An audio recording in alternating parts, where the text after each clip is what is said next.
Hello students, ഇന്ന് നമ്മൾ discuss ചെയ്യാൻ പോകുന്നത് സ്റ്റീലിംഗ് ആൻഡ് എൻഡോൺമെൻറ്റ് എന്ന് പറയുന്ന ചാപ്റ്ററാണ്. സ്റ്റീലിംഗ് എന്ന് പറഞ്ഞാൽ കട്ടെടുക്കുക, എൻഡോൺമെൻറ്റ് എന്ന് പറഞ്ഞാൽ പ്രായശ്ചിത്തം. അപ്പോൾ ഈ ഒരു ചാപ്റ്റർ എഴുതിയിട്ടുള്ളത് മഹാത്മാഗാന്ധിയാണ്. അപ്പോൾ മഹാത്മാഗാന്ധിയുടെ ഏറ്റവും ഫേമസ് ആയിട്ടുള്ള ഒരു വർക്കാണ് എൻ്റെ സത്യാന്വേഷണ പരീക്ഷണങ്ങൾ എന്ന് പറയുന്ന വർക്ക്. ആളുടെ ആത്മകഥയാണ് അത്.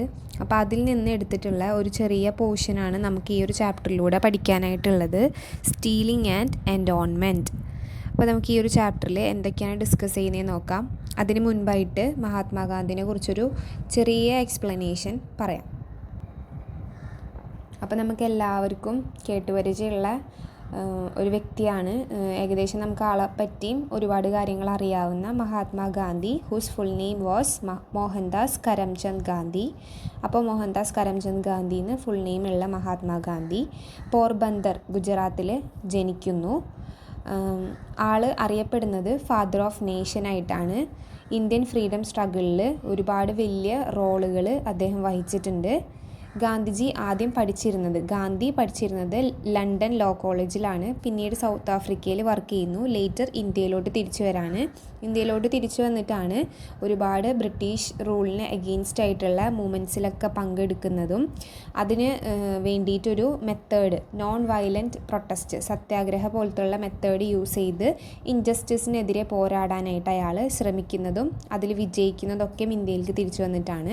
അതിൽ പ്രധാനപ്പെട്ട കുറച്ച് മൂവ്മെൻറ്റ്സ് ആണ് non corporation movement, salt March, quit India, ഇതൊക്കെ. അപ്പോൾ ഗാന്ധിജിയുടെ ഒരു പ്രത്യേകത എന്ന് പറയുന്നത് ഹി സ്ട്രോങ്ലി ബിലീവ്ഡ് ഇൻ സത്യ, അഹിംസ, ഇതിലൊക്കെ ഒരുപാടായിട്ട് വിശ്വസിക്കുന്ന ഒരാളാണ്.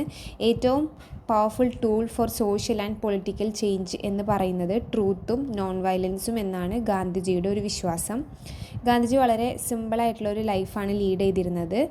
അതുപോലെ തന്നെ ഒരുപാട് ഡിസ്ക്രിമിനേഷൻസ് ആവട്ടെ, ഒരുപാട് സൂപ്പർസ്റ്റിഷൻസൊക്കെ റിമൂവ് ചെയ്യാനായിട്ട് ഗാന്ധിജിയുടെ ഈ ഒരു മെത്തേഡിലൂടെ ഗാന്ധിജിക്ക് സാധിച്ചിട്ടുണ്ട്. സോ ഡൽഹിയിൽ വെച്ചിട്ട് ജനുവരി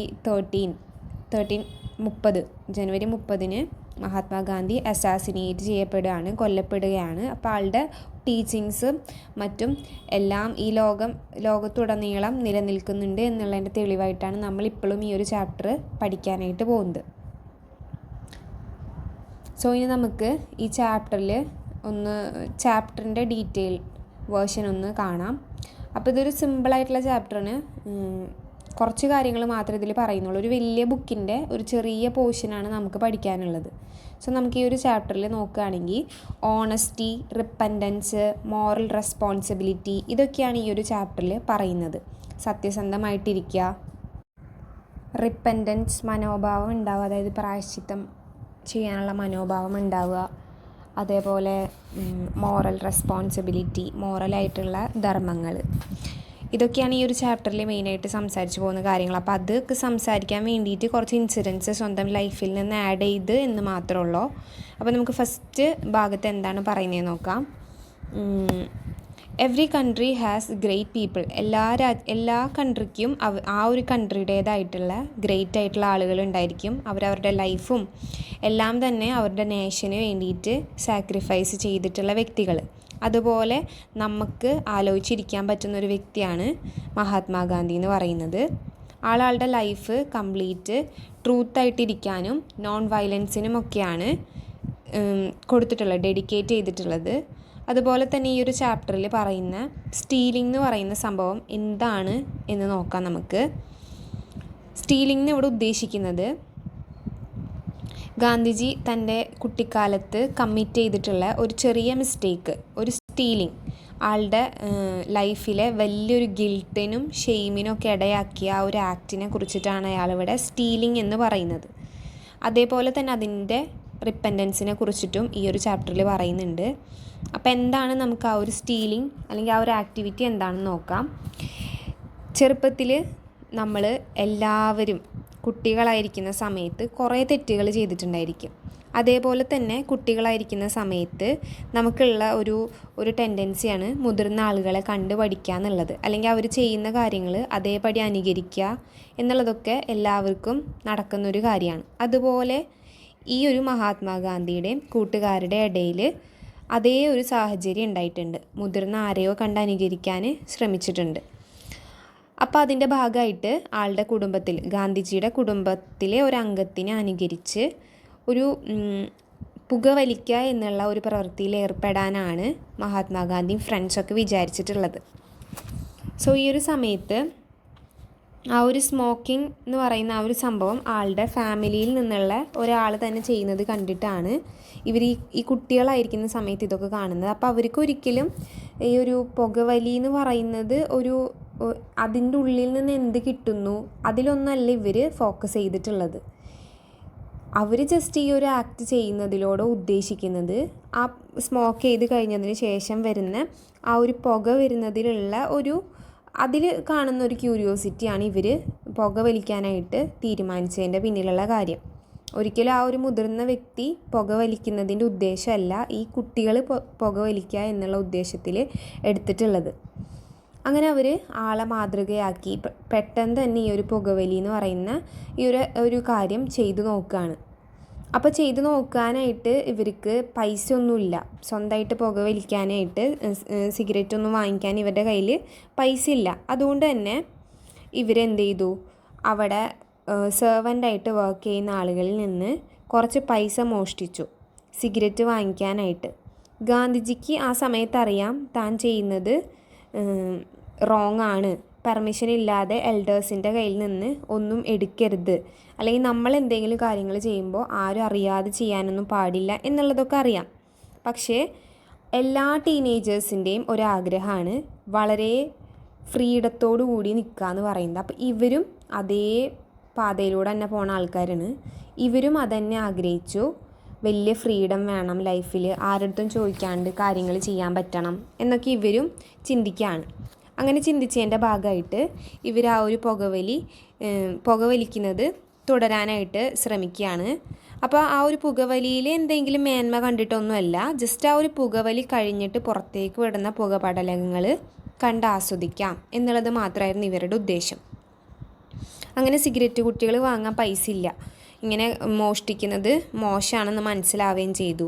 ആ ഒരു സമയത്ത് ഇവർ ചിന്തിക്കുകയാണ്, എന്നാൽ പിന്നെ അമ്മാവൻ പുകവലിക്ക് ശേഷം ഉപേക്ഷിച്ച ആ ഒരു സിഗരറ്റ് കുറ്റികൾ ശേഖരിച്ച് വെക്കാം, എന്നിട്ട് അതിൽ നിന്ന് വലിക്കാം എന്ന് വിചാരിക്കുകയാണ്. അങ്ങനെ ശേഖരിച്ച് വെക്കുന്നു, വലിക്കുന്നു. പക്ഷേ ഇവർ വിചാരിച്ച അത്രയും പുക അതിൽ നിന്ന് വരുന്നില്ല. കാരണം യൂസ് കഴിഞ്ഞ് കളഞ്ഞിട്ടുള്ള ഒരു പ്രൊഡക്റ്റാണ് ഇവർ പിന്നെ എടുത്ത് റീയൂസ് ചെയ്യുന്നത്. അപ്പോൾ ഇവർ ഉദ്ദേശിക്കുന്ന അത്ര പുക ഒന്നും അതിൽ നിന്ന് വരുന്നില്ല. അപ്പോൾ എന്തെങ്കിലും ചെയ്യണമെങ്കിൽ തന്നെ, ഇവർക്ക് എന്തെങ്കിലും ആഗ്രഹങ്ങൾ ഉണ്ടെങ്കിൽ തന്നെ വീട്ടുകാരോട് ചോദിച്ചിട്ട് മാത്രം ചെയ്യാൻ പറ്റുന്ന ഒരു സമയമായിരുന്നു അത്. അതുകൊണ്ട് തന്നെ ഇവർക്കത് ചോദിക്കാനും പറ്റില്ല. ഈ ഒരു കാര്യത്തിന് വേണ്ടിയിട്ടല്ലേ, ഇവർക്ക് തന്നെ അറിയാം ഇവർ ചെയ്യുന്ന കാര്യത്തിൽ തെറ്റാണ്, ഇവർ ചെയ്യുന്ന കാര്യം തെറ്റാണെന്നൊക്കെ ഇവർക്കറിയാം. പക്ഷെ ഇവർ അതിൽ നിന്ന് പിന്മാറാനല്ല ശ്രമിച്ചത്. അങ്ങനെ സ്വാതന്ത്ര്യം ലഭിക്കാനായിട്ട് ഇവരുദ്ദേശിക്കുന്ന സ്വാതന്ത്ര്യം എന്ന് പറയുന്നത് വീട്ടിലൊന്നും ചോദിക്കാണ്ട് ഇവർക്ക് തോന്നിവാസം ചെയ്യാമെന്നാണ്. അപ്പോൾ ആ ഒരു സ്വാതന്ത്ര്യം ലഭിക്കില്ല എന്നിവർക്ക് മനസ്സിലായപ്പോൾ രണ്ട് കൂട്ടരും വിചാരിക്കുകയാണെന്നാൽ ആത്മഹത്യ ചെയ്യാം. അങ്ങനെ ഗാന്ധിജിയും സുഹൃത്തും ആത്മഹത്യ ചെയ്യാൻ തീരുമാനിക്കുകയാണ്. പലതരത്തിലുള്ള ആത്മഹത്യ രീതികളെ കുറിച്ച് ഇവർ ഈ ഒരു സമയത്ത് ചിന്തിച്ച് നടക്കുന്നുണ്ട്. വിഷക്കായകൾ കാട്ടിൽ പോയിട്ട് പറിച്ച് കഴിക്കാം എന്നൊക്കെ ഇവർ ചിന്തിച്ചുണ്ടാക്കുന്നുണ്ട്. പക്ഷെ ഇതൊന്നും ചെയ്യാനുള്ള ഒരു ആത്മധൈര്യം, കോൺഫിഡൻസ് ഒന്നും ഇവരുടെ മനഃശക്തിയൊന്നും ഇവർക്ക് ഉണ്ടായിരുന്നില്ല. പക്ഷെ വെറുതെ ഇങ്ങനെ ആലോചിച്ച് നടക്കുക എന്നുള്ളത് മാത്രമാണ്. അങ്ങനെ ഇവർക്ക് മനസ്സിലാക്കുകയാണ് ഇതൊന്നും ഇവർക്ക് ചെയ്യാൻ പറ്റില്ല, ഇവരിപ്പോൾ ചെയ്തുകൊണ്ടിരിക്കുന്നത് വലിയൊരു മിസ്റ്റേക്കാണ്. അതുകൊണ്ട് തന്നെ ഇവർ രണ്ടു കൂട്ടരും പോയി ടെമ്പിളിൽ നിന്നിട്ട് പറയുകയാണ്, ഇനി ഒരിക്കലും ഞങ്ങൾ ഈ ഒരു ഡിസിഷൻ, സൂയിസൈഡ് ചെയ്യാന്നുള്ള ഡിസിഷൻ എടുക്കുകയില്ല, സ്മോക്ക് ചെയ്യുകയില്ല, ഇനി സ്റ്റീൽ ചെയ്യുകയും ഇല്ല എന്ന് പറയാണ്. ഇതിന് ശേഷവും ഇതുപോലെ തന്നെ അന്ന് ആ ഒരു തീരുമാനം എടുത്തെങ്കിലും 15 വയസ്സ് ഏകദേശമൊക്കെ ആയ സമയത്ത് കുറച്ചുകൂടി വലിയൊരു സ്റ്റീലിങ്ങിൻ്റെ തെറ്റ് ഗാന്ധിജി ചെയ്യുന്നുണ്ട്. അതെന്താണെന്ന് വെച്ചാൽ തൻ്റെ സഹോദരൻ്റെ സ്വർണ്ണവളയിൽ നിന്നൊരു കഷ്ണം സ്വർണം മോഷ്ടിച്ചെടുത്തിട്ട് വിറ്റിട്ടുണ്ട്. അങ്ങനെ ഇവർ ആ ഒരു ആക്റ്റും കൂടിയും ചെയ്തിട്ടുണ്ട്. അപ്പോൾ അതീവ ആ ഒരു വിഷയത്തിൽ വളരെ വലിയ കുറ്റബോധം ഉണ്ടായിരുന്നു ഗാന്ധിജിക്ക്. അതുകൊണ്ട് തന്നെ എല്ലാ വിവരങ്ങളും അച്ഛനോട് പറയാൻ തീരുമാനിക്കുകയാണ്. നേരിട്ട് പറയാനൊരു ധൈര്യം ഇല്ലാത്തതുകൊണ്ട് ഒരു കത്ത് എഴുതിയിട്ട് അതിൽ കൂടെയാണ് അച്ഛനെ അറിയിക്കുന്നത്. തെറ്റ് ക്ഷമിക്കണമെന്നും ആ ഒരു തെറ്റ് താൻ ചെയ്തെന്ന് കരുതിയിട്ട് അച്ഛൻ സ്വയം ശിക്ഷിക്കരുതെന്നൊക്കെ, അച്ഛൻ വിഷമിക്കരുതെന്നൊക്കെ കത്തിലൂടെ എഴുതിയേക്കാണ്. ആ ഒരു പിതാവ് ക്ഷമിക്കില്ല, ദേഷ്യപ്പെടുന്നൊക്കെ വിചാരിച്ചിട്ടാണ് ഇങ്ങനെ ചെയ്തു വെക്കണത്. പക്ഷെ കത്ത് വായിച്ച ഉടനെ ഗാന്ധിജിയുടെ പിതാവ് കരയാണ് ചെയ്തത്. ആ ഒരു കരച്ചിലിൻ്റെ പിന്നിൽ ശരിക്കും ആൾക്ക് വേദനയല്ല, മറിച്ച് ക്ഷമയും സ്നേഹവും ഒക്കെയാണ് ആ ഒരു കരച്ചിലിൻ്റെ പുറകിലുണ്ടായിരുന്നത്. അപ്പോൾ അതിലൂടെ ഇനി ഒരിക്കലും തെറ്റ് ചെയ്യില്ലെന്ന് ഗാന്ധിജി ജീവിതത്തിൽ ഉറപ്പിക്കുകയാണ്. തെറ്റ് ഏറ്റുപറച്ചിലിന് അത് തന്നെ എന്താണ് തെറ്റിദ്ധാരണ മാറിയെന്നും കൂടുതൽ സ്നേഹം ലഭിക്കാൻ ഇടയായുമെന്നും ഒക്കെ അദ്ദേഹം ഈ ഒരു ബുക്കിൽ പറയുന്നുണ്ട്. ഇതെല്ലാമാണ് അഹിംസ എന്ന് പറയുന്നതാണ് ഇയാൾ ഫോളോ ചെയ്തിരുന്ന ഒരു മെത്തേഡ്. അഹിംസയുടെ ആദ്യ പാഠമെന്ന് ആത്മകഥയിലൂടെ ഗാന്ധിജി പറയുന്നുണ്ട്. അപ്പോൾ ഇത്രയാണ് ഈ ഒരു ചാപ്റ്ററിൽ മെയിനായിട്ട് പറയുന്നുള്ളൂ. നമുക്ക് ഈ ഒരു ടൈറ്റിൽ സ്റ്റീലിംഗ് ആൻഡ് അനോൺമെൻറ്റ് എങ്ങനെയാണ് ഈ ഒരു ഭാഗമായിട്ട് മാച്ച് ചെയ്ത് എടുക്കുന്നതെന്ന് നോക്കാം. ഇവിടെ സ്റ്റീലിംഗ് എന്ന് ഉദ്ദേശിക്കുന്നത് ഗാന്ധിജി ചെയ്യുന്ന ആ ഒരു റോങ് ആയിട്ടുള്ള പ്രവൃത്തിയാണ്. ആ ഒരു കുട്ടീനെ ഫ്രണ്ടിനെയും യൂസ് ചെയ്തിട്ട് ഗാന്ധിജിയും കുറച്ച് പൈസ മോഷ്ടിക്കുന്നു സിഗരറ്റ് വാങ്ങിക്കാനായിട്ട്. അതിനുശേഷം ഗാന്ധിജി തന്നെ ഒരു പീസ് ഗോൾഡ് ബ്രദറിൻ്റെ ആംലെറ്റിൽ നിന്ന്, കൈ ചെയിൻ പോലത്തെ സംഭവത്തിൽ നിന്ന് മോഷ്ടിക്കുന്നുണ്ട്. അപ്പോൾ ഇതൊക്കെയും ആളുടെ ഒരു മോറൽ വീക്ക്നെസ്സിനെയാണ് കാണിക്കുന്നത്. അതേപോലെ തന്നെ യൂത്ത് ആയിരിക്കുന്ന സമയത്ത് ഉണ്ടാവാൻ ചാൻസ് ഉള്ള കുറച്ച് മിസ്റ്റേക്സ്. സെക്കൻഡ്, സ്റ്റീലിംഗ് ആൻഡ് അനോൺമെൻ്റ് അല്ലേ. അനോൺമെൻറ്റ് എന്ന് പറയുമ്പോൾ ഉദ്ദേശിക്കുന്നത് റിപ്പൻറ്റൻസ് ആണ്, പ്രായശ്ചിത്തം, മനസ്താപം എന്നൊക്കെ പറയുന്ന സംഭവം. അപ്പോൾ ഇവിടെ ആ റിപ്പൻറ്റൻസിൻ്റെ ഭാഗമായിട്ട് ആൾ കൺഫസ് ചെയ്യുന്നുണ്ട്, ഏറ്റു പറയുന്നുണ്ട് കുറ്റം. വലിയൊരു ഗിൽട്ടും റിഗ്രറ്റൊക്കെ മനസ്സിൽ തോന്നിയിട്ടാണ് അച്ഛൻ്റെ അടുത്ത് താൻ ഇത്രയും വലിയ മിസ്റ്റേക്ക് ചെയ്തിട്ടുണ്ടെന്ന് കുറ്റമേറ്റ് പറയുന്നത്. അതും എഴുതിയിട്ടാണ് ഇതൊക്കെ കൊടുക്കുന്നത്. എന്നിട്ട് അതിൽ ഫോർഗീവ്നെസ്സിന് ക്ഷമിക്കാനായിട്ട് പറയുന്നുണ്ട്. അപ്പോൾ അതാണ് ഇവിടെ റിപ്പൻറ്റൻസ്, അനോൺമെൻറ്റ് എന്ന് പറയുന്ന ആ ഒരു വേർഡുമായിട്ട് കണക്ട് ചെയ്ത് കിടക്കുന്നത്. ആൻഡ് അതിൻ്റെ അവസാനത്തിലോട്ട് വരികയാണെങ്കിൽ ഇവിടെ ഒരു മോറൽ ട്രാൻസ്ഫോർമേഷൻ തന്നെ നടക്കുന്നുണ്ട്. ഇനി ഒരിക്കലും ഇങ്ങനൊരു മിസ്റ്റേക്ക് ലൈഫിൽ വരത്തില്ല എന്ന് പറയുന്നുണ്ട്. ഇങ്ങനത്തെ എക്സ്പീരിയൻസ് ആണ് ഫ്യൂച്ചറിൽ തന്നെ ഇത്രയും നല്ലൊരു വ്യക്തിയാക്കി മാറ്റാനായിട്ട്, അല്ലെങ്കിൽ തൻ്റെ ടേണിംഗ് പോയിൻ്റ് എന്ന് പറയുന്നത് തന്നെ ഇങ്ങനത്തെ കുറച്ച് എക്സ്പീരിയൻസ് ആണെന്നാണ് ഗാന്ധിജി പറഞ്ഞ് അവസാനിപ്പിക്കുന്നത്. അപ്പോൾ ഇത്രയാണ് ഈ ഒരു ചാപ്റ്ററിൽ പറയാനുള്ളത്. വളരെ സിമ്പിളാണ്, ചെറിയ സമ്മറി ഉള്ളൂ. Okay, thank you.